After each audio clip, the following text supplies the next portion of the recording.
Hey, welcome to KONGJIAOWEY, episode 3, part 2. This part, we are going to get into the more racial stuff regarding this COVID-19 situation. Yeah, and we're gonna look at the opinions of some very opinionated Singaporeans. Yeah, we're gonna pick up from what they had to say about home. Yeah, and singing home at 8 p.m. Let's The get into Zhao it. Xia singing The Zhao Xia singing, yes. sans auto-tune. Or with? Or was it with auto-tune? I think it was. Someone yeah. fucked up the auto-tune somewhere. Someone definitely fucked it up. Manual tune. Okay, enjoy. Enjoy.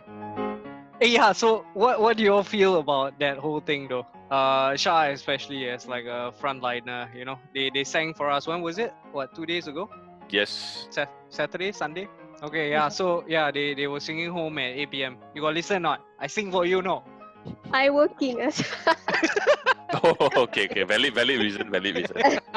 yeah. I saw some stuff on Facebook, but thank you, but I never really no time to listen to all. Never listen up, but no, it's nice. It's nice to know that everyone trying to get together and support us. You know, there was some polarizing like comments on this also. There was a Reddit article and I think it got screenshotted and put on Facebook as well. People saying that, you know, this whole singing at 8 p.m. was like wayang lah, and then they hope that they will stop this fucking publicity stunts. And yeah, there were so many like negative comments about this whole thing. I think people always got shit to talk about. They will always have bad things to talk about, you know. Even if this whole initiative came from a point of, you know, supporting the frontliners and getting everyone to join in, and it's a period where people need the support, and because everyone's isolated at home, they need to feel that they're part of something. But then you always have people who like take a negative spin on this kind of initiative, like hey, wayang lah, this one is like, you know, people trying to prove a point lah, like nothing better to do lah. It's a chance for the celebrities to look good during this time lah. So there's always a reason for them to say things like that. There's nothing negative about it. If anything, I think it just brings us together. Yeah. The only bad thing is that auto-tune. They could have done without that. Oh yeah, what was that, man? Why they do that? And the editor also, he put all of them together and it's not even in sync with the song. That's all I heard, man. I want to listen. Mediacorp, fire the editor lah, please. Get somebody else. Yeah, I mean, intention was 10 upon 10, but the execution can be improved. Yeah, I mean, I felt that it was a really nice move, you know, psychologically speaking. Also, you know, a lot of people getting angsty, you know, people fucking cannot control the anger, taking it out on Burger King staff, KFC staff, all kena. Yeah, you by know. the barber tea, want to shoot the barber at the Grab What lah? So I mean, singing this thing and, you know, putting an initiative to bring everybody together, even from homes, I think that was a pretty sweet idea lah. I was teaching halfway. I didn't even know what the hell was going on. I just hear people shouting, so I muted my mic and then I just started screaming out of my window, like just full blast, you know. So has it started? World War 3 start already? Yeah, I was like, okay, fine, let's go, man. I don't know what's going on, but yeah. But nice one. So, you joined it, so you actually liked it, Yeah, I mean, I liked it. I thought it was okay. I thought it was cool, wayang or not, I didn't give a shit, man. I mean, people need an avenue to just have that little bit of connection. I've been deprived of human touch for too long.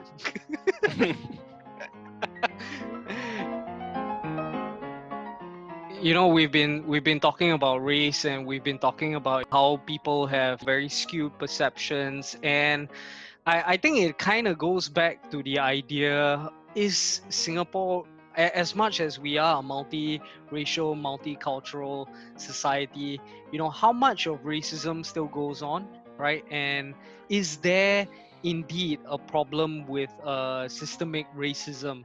Remember the article about the HBL, the home-based learning? The one that came out on the Straits Times, right? Yeah. Look at 3 homes. Yes. Making do with devices on loan and patchy Wi-Fi. Getting a free laptop under government assistance schemes. Taking the chance to impart life skills and values to their children. There should be those primary school workbook where you match the subtitle to the picture. So there needs to be a survey put out to the kids and see what they match with what. Then we will see whether or not it's a systemic problem. Yeah, it's like that psychological experiment where they got kids in the US to sit down and look at dolls, and the dolls obviously were different colored, right? And they asked the kid which doll is the bad one, right? Ooh. And yeah, and so without giving any premise or anything like that, the kids Is the started. swastika is the one with the swastika on the forehead lah. Shout out to Manson. No, but the kids, right, ended up picking the darker skin colored dolls, right? So it showed evidence of the way systemic racism works and how perceptions are skewed because of media and what people have, the whole apunene come catch you, The upbringing. The whole upbringing behind that, and why we would think that is the case. And I mean, look at this article, right? It clearly shows, like, one of my Facebook friends, Ravin Ramakrishnan, y'all can go follow him as well, right? He posted this article, and he mentioned the fact that this could go through so many people and channels before it became published, and it didn't bat a single eye, is very telling of a systemic issue we have here, right? Which is, to me, it's a big problem that no one realized it. Don't know what to say. Melayu every time thrown under the bus. So got no Chinese family loan devices. No. Apparently not lah. Chinese all rich lah. Yeah. Fucking hell, my house the Wi-Fi also damn patchy one. Stereotyping. Yeah, I think you need to write into Straits Times. Yeah. Represent the patchy Wi-Fi. The Chinese patchy Wi-Fi population. Chinese. I got other thing patchy also. I shall not reveal on the show. In all seriousness, I do think there is an issue lah. People constantly get minorities. I mean, constantly get thrown under the bus when it comes to things like this lah. I mean, we feel it. Gi or Chinese lah, so I don't know. If you feel it or not.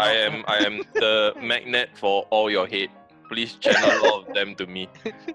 I will represent. I mean, for me, in Singapore, being a Chinese, it's basically a white guy in Europe, US, right? in US, in Western part of the world. So Right. I'm Majority, usually minority. on I'll have all the good deals. Sad to say. But for this thing, I feel like I'm in no position to talk about anything. I think it's okay lah. I mean, you realize it also, right? I mean, you do see some. But it's not issues, like it makes me an authority on anything, because I'm not on the receiving end of mistreatment or biasness, stereotyping. Right. Even though I was on the receiving end when I was out of Singapore lah.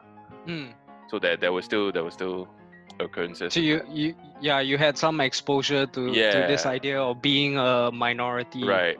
That's what makes me more empathetic to being on the receiving end of racial slurs and How was it for you when you were in the US? Yeah, I was in the US. So it's not so much what they said, it's what they didn't say or how they acted. It's not like outright racist, which I'm pretty sure you guys felt it as well. It's not something that's communicated in words. It's more of mannerisms and how situations play out. It's like, how come this thing happened like that? Like, we were in the same situation, but we were kind of treated differently. Like, why? Right. There's no clear explanation. It's not written out on anything, and that's kind of how I felt lah. Yeah, I had a Malay friend who expressed this problem also. Like, he noticed that whenever people come to him and talk to him, the accent will change a little. You come to him and Right. they're like, "Hey, bro, I asked you something, and it has that very Right. stereotypical Then accent he's to like, it. I speak perfect English. Like, Yeah, what the what is fuck this are you doing? nonsense? Shah, you ever experienced that or not? Anybody? Hey, sister, I asked you something. Got not. Actually, to be honest, I'm like that also. It depends who I'm speaking with. When I'm working overseas, you cannot tell yeah, my accent is Right. Yes, yes, let's get foreign Shah on the line. when I start speaking like that in Singapore, they're like, "Hey, apa san kau? What's wrong with you?" Yeah, no, that's the way I feel as well. Like coming back, it's like different gi, Different gi. Same gi lah. I mean, it does go into that lah. You do change your personality a little bit, based on who you're talking to, and I mean it's a psychological phenomenon actually. When you switch languages, right, it accesses a different part of your personality. So I think looking at another group or a different race, it does activate some difference in your mind, because we inevitably see each other as, oh, this is my people, my in group and the out group, and Yeah. and things like Us that. versus And them kind of thing. I mean, it's okay from time to time, but yeah, sometimes it really gets to you lah. And when I was growing up, also I had to deal with this shit, and it was horrifying. Because for one thing, I cannot speak Tamil, right? Yeah, I you Tamil B, right? Tamil B. Chinese, Chinese right? B. So yeah, so I've spoken Mandarin my whole life. I studied Mandarin my whole life, and unfortunately, I never picked up the Tamil language or any other Indian language like Hindi or Punjabi or anything like that. So, I never really fit in with my own group, right? And so I hung out with Chinese a lot more. Even as a kid, like when you go to the playground, right? They treat you differently. And the shitty thing is, if they start talking about you, right, in their native tongue or their mother tongue, and you don't understand what the fuck they are saying, I think that's, that they're talking about you. And 真的 but meh? because yeah, and because you don't understand what the hell they're saying, it kind of bounces off you. But for me, it was them bloody jala lah, because I understood exactly what they were saying about me. Oh my god. And to listen to that shit growing up, right, it does fuck you up in a certain way lah. And I had my own ways of dealing with that, right? How I began to use humor as a mechanism to deflect this Right, how you cope racism with that the was thing. oncoming. Yeah, so it were many different coping mechanisms, but at some point I myself even realized it became a problem, right? I remember this one funny incident, and I'll always remember it, because it also brought me to an epiphany about my own self and the way I look at my own culture. And I think it was in JC, and one of my close friends came up to me, and she was like, "Hey, Jeremy, I tell you a funny story." So she, as usual, like, we know racist jokes and all that are pretty popular in Singapore, and as we go through our lives, it gets thrown around a lot. And some of it is pretty funny, some of it can be downright hateful and downright insensitive, but I think we all grew up in that lah, so we understand it to some extent. And she came up to me and she was like, "Hey, I was telling this racist joke, and then this other Indian guy, he immediately stopped me, and then he came up to me and he was like, 'Hey, you think I'm like Jeremy, is it?'" Huh? Oh. Yeah. Mm. Yeah, because the defense mechanism that I had was to Laugh to it off. amp it up, to laugh it off, to laugh at myself, right? If you make fun of yourself, then people are less likely to target that aggression towards you, right? So it was one of the ways that I coped with it and I dealt with it. And yeah, but that made me realize that fuck, right, this is in itself a problem already. Right. So you weren't right? aware that you were using humor as a mechanism until that Yeah, point. Definitely. I mean, back even when at that point, I mean, I couldn't even rationalize this idea of using it as a mechanism, right? I think I needed like some additional knowledge to help me along the way. I only understood this thing in my early 20s, right? Like when it happened when I was 18, 17, 16, right? I didn't know shit. I just knew that there was something there, Right. and I kind of started figuring it out from there. But yeah, never really hit me like that. It's kind of like, when families throw out racist stuff. I don't think they mean any hatred by it or any, real. Yeah, there's no animosity attached to it, but because of this nature to stereotype and because of things that they put forth, it can really shape the mind of an individual, a young kid. In family context, like people would just bring shit up, like as a matter of fact, you know, like it's so natural. It's so natural. Like you don't know me. You don't know they like that one me. Yeah, is this issue like y'all remember there was this story about the China family came to Singapore and then there was an curry Indian incident. neighbor the cooking curry and then the smell damn strong and all that, right?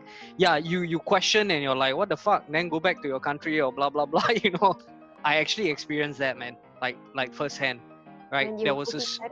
No, not me cooking the curry. Okay, but I was in class and there was this Chinese student, local Chinese student. Not He, mainland. not mainland China, Eh? anything. Homebred. Oh, okay. Homebred. Homebred. Okay. Okay, and yeah, this dude like completely like, I mean, I don't blame him, like he was pretty young. Not gonna say how old and stuff. Lack of self-awareness and all of that, the fact that there's an Indian teacher standing right in front of you, and this guy just, I don't know what topic we were on, but he brought it up. He was like, oh yeah lah, my neighbor, Indian family next door, every time cook curry, I cannot tahan the smell. I hate the smell. And I was just like, my eyes just fucking, widen, and I almost popped out of my head. I was like, do you not? My response was, do you not see who is standing in front of you here, right? And I was just like, I was so baffled, man, by how that could just come out like that, and Walao eh. towards, yeah, man. The optic blast Yeah. almost come out of your eye already. That's why I swear. I was like, oh shit, man. But yeah, I sat him down and I had a talk with him after class, try to enlighten this poor child.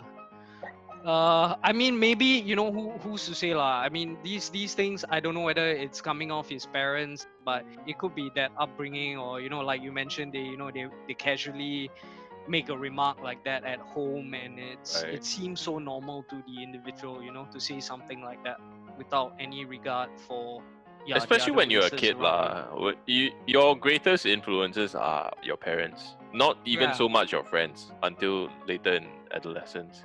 Yeah. So yeah, whatever thing the parents tell the kid, they're gonna pick it up, and if you're racist as shit, they're gonna be a racist as shit. Exactly. Right.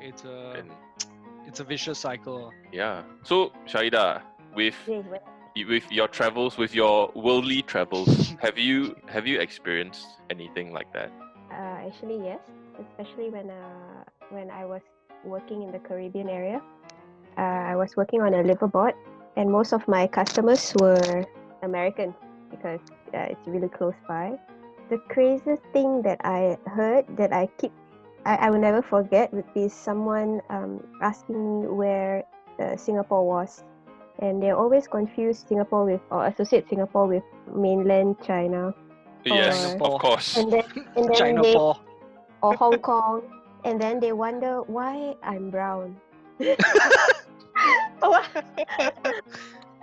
So, and then I have to explain to them where Singapore is, and they're like, oh, okay, yeah. And then Which is a funny thing because geographically we are surrounded by yeah, Yeah, by indigenous by Melayu. my people. Yeah, exactly. So By the indigenous population. we are the original immigrants. Like Yeah, me and Guy. Yeah, that's the thing. And they get insulted when I have no clue where their state is. It's the state there's like 50 states in the US. How would I know everything? And I recently moved there for a few months. I'm learning every day, but I'll probably never know where it was. Now I know. Yeah, Where but Michigan is. to them, the US is the world. Yeah, right. And Because how dare you? USA #1, and right? the nine planets, along with all the other countries, revolve around the United States. I wouldn't say that all Americans are Yeah, of course not. racist or anything. In fact, Nope, some of nope. my closest friends are from there, and they don't have any qualms with me being brown or being Malay or Muslim or where I'm from. It's really those, I feel like those who travel more often have better empathy and acceptance of the different cultures and or race or religion that is around the world, and they understand that they are not the only ones. Right. Yeah, So their those things eyes are are open. lah. correct. So these people, the ones that are inevitably, I would say, racist, Right. probably because they grew up in that environment thinking that they have the rights to everything. They are Right. the number one in the world. Right. Yeah. And I think if you bring that back into context of Singapore. Singapore, there are always people like that. There are ignorant people, and there are people who are quote unquote more woke. Right. That yeah. So I feel like there's a bigger handful of these kind of people now in the US, don't you think? From all the news What, we read. woke or not woke? Not woke. that woke. not yeah. Sleeping. Yeah, unfortunately, sure have lah. I mean, it's the same for Singapore lah. You know, there are individuals out there who realize it's a problem. I think that's the first thing you need to do. And Guy, can you tell your community and your peoples that they should go out more and experience what's it like to be a minority? Sure. Right. I write the note down on a small slip of paper. I will tie it to a feet of a bed, and I'll fly it to my comrades. You guys are majority here, but when you go to the US, you guys are like hated and Exactly. Not hated lah. Not I wouldn't hated, say yeah, hated, but viewed upon as like Oompa Loompas. who the fuck are these guys? Okay, so Yeah. have you ever gotten like, hey, how come you speak such good English? oh, every time, every Oh single shit, time. hate that. Yeah, every single time. They're always impressed by how well spoken I am. Jesus, Eh? it's like it's Yeah, our main Yeah, it's our first language, it's man. Come our on. main language, man. The accent sometimes a bit thorough lah, but can lah. Not so bad lah. But that's the thing, we don't even speak like this when we're Yeah, over exactly. here. Right. When we're Right. speaking to them, we tune it out, and we know that we have to slow down our speech because Singaporeans talk way too fast, and then sometimes we want to do everything very quickly, and then we make sure that everything's Then the champo here, actually- champo there. That's why. During that diving trip that I went to Koh Tao, Randolph, right, one of our friends, he was on the boat with me, and there was I think she was American. Yeah, there was an American lady next to us, and so Randolph was just talking to me about what we're gonna do later in the day and stuff like that. And so we went like full on Singaporean, just back and forth like. So, and she was like just turning her head, looking at us like all weird and shit. And after we finished our conversation, she was like she tapped me, and then she was like, "We all speaking English?" So what did you answer? Yeah, I was like, yeah, okay. And then I gave her a whole cultural lesson about, Singlish and the way Singaporeans speak. And I slowed down my speech so that she could properly understand me. And yeah, but yeah, it's something, we tend to do, and it's part of our culture. So.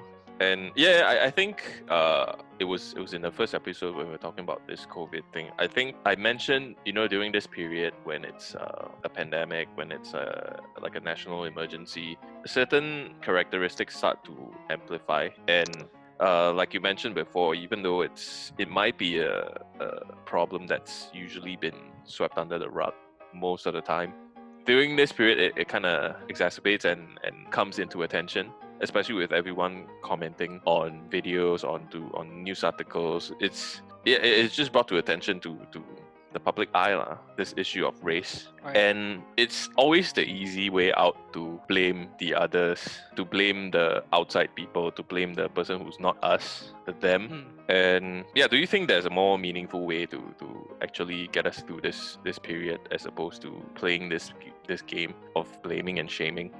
Yeah, definitely. If you think about it, I mean, why go online and start bashing the government, or the government never do this, never do that, or start attacking the foreign workers, or because they're like that, they're like this, and that's why this Right? is It's such happening. an easy thing to do. That's It's why, like right? pushing the blame away from us, from myself, and just like, hey, it's Yeah, the other person's fault. What? Like they are lazy. What? They are dirty. They come from a like backward culture, like the mannerism and all the habits. It's what caused this thing in the first place. It's so easy to do that, but yeah. Like there was one SD comment about this completely I mean borderline sociopath lah. She was talking about how, oh, I don't care, send them back, they come from dustbin land, send them back. If they die, send them back in dustbins also. Hey lady, I want to tell you first lah, you are the trash. I am also the trash. We are all garbage, right? The point is, we are the ones traveling around, bringing this disease back into Singapore. The foreign workers have been here doing what they are supposed to do, building our houses, helping us. And yeah, we are the assholes that brought this thing here.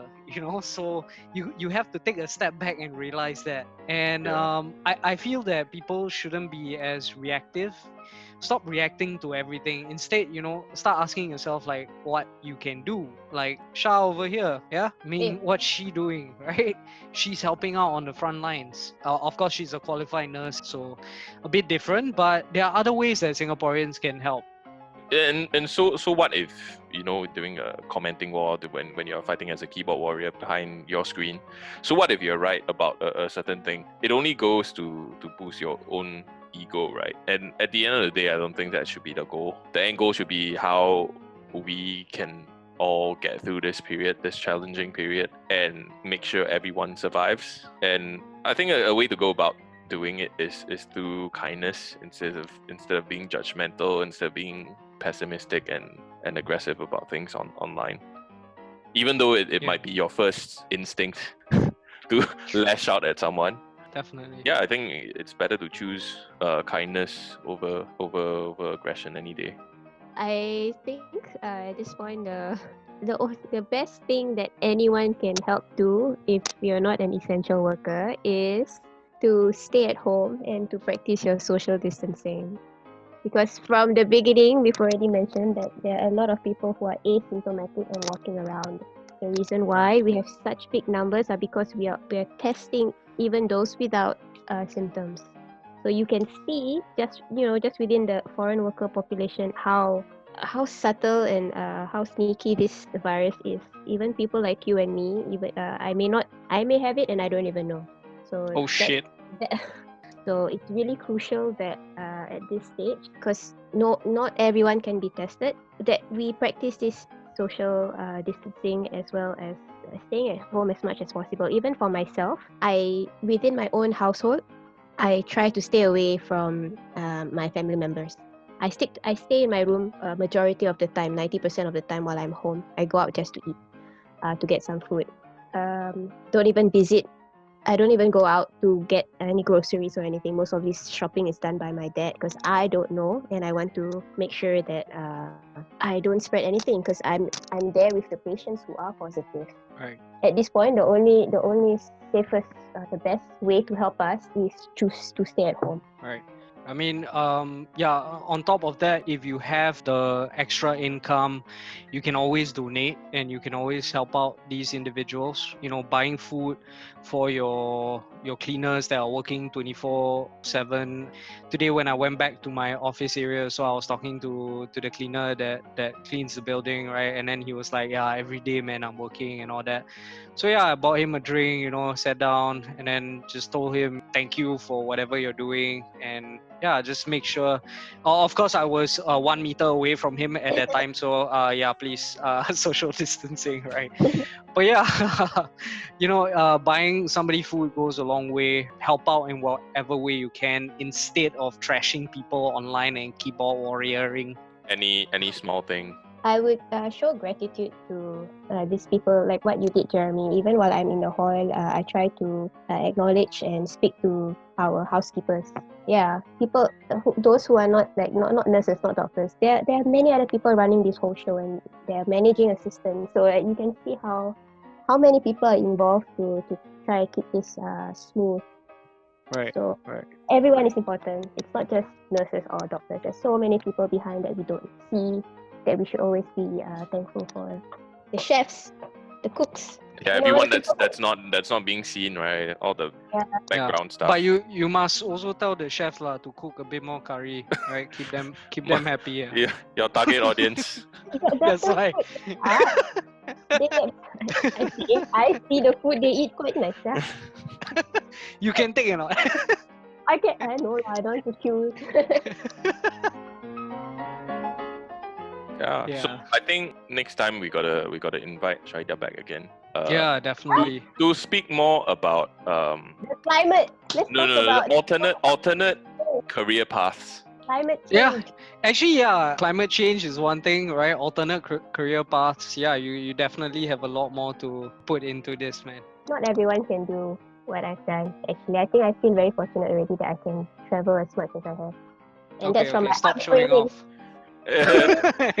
No. But if you are able to share your story here, how you get to from where you were until where you are right now. I want to say it's because of my upbringing, my parents, how they brought me up. I mean, when we were in secondary school, you knew that I had like ballet classes, piano classes, taekwondo. My mom was like the Chinese version, but the Malay one. The tiger mom, right? But Malay version. Only for Tiger everything. in Malay what? Harimau. Hey, I know. Yeah, but I mean, if you share a story here and you inspire someone along the way to, kind of find their own path as well, then I want to say that I was in that sense, I'm a bit privileged. I had the advantage because my mom had the foresight of making me go to all these different avenues so that I can see what I like. And that was how I grew apart, slightly different from everyone, because I had different experiences, and I stick this out even as I'm at this age.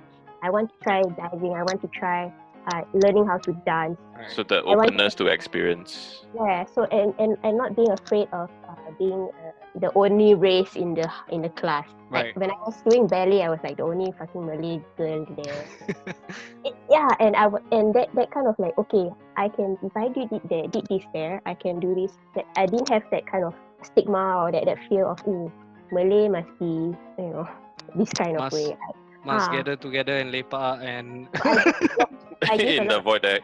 I have a lot of credit. Give a lot of it to credit to my parents because it was how I was brought up. So how do I inspire someone when I was shaped that way from the beginning? I mean, even then also, like just by sharing all this with us, I think if it resonates with them. I've met two other person in my life from Singapore that has done it. Like taken a break and decided to pursue what they wanted to do and not be afraid of not having money, of having to adapt to different things. That's awesome. Yeah. I think that comes to the end of this episode. Yeah. And yeah, thank you again, Shaida, Hey, for thanks, guys. jumping For on this. inviting me. Yeah, we are glad to have you. Yes. And your perspective, and I think people will be really interested to know about what's going on the front lines in Expo and all that. So yeah, thank you. You'll be proud of us. Definitely. Right. So this has been Giswan. Yeah, and this is Jem. And I'm Shah. And this has been KONGJIAOWEY. Give you a virtual hug. Give you a Virtual hugs. Okay, Yeah. virtual hugs. Yeah. Bye. Bye. Bye.